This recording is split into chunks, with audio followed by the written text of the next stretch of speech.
Kad imaš kućnog ljubimca, nikada nisi sam.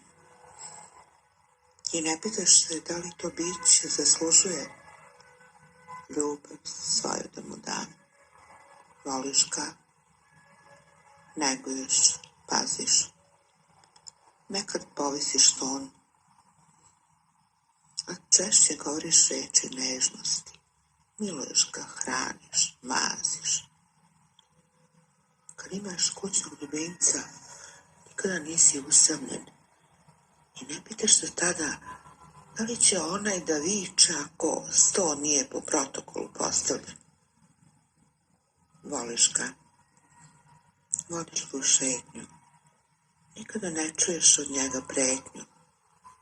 Uvek te s ljubavlju gleda, ne govori ti laži, spreman je uvek za tvoje dodire, a tako retko nešto traži. Kad imaš kućnog ljubimca, znaš da ljubav ne kupuješ. Nekad se smeješ, nekad se ljutiš. Kad želiš govoriš, kad hoćeš ćutiš. Najčešće raduješ.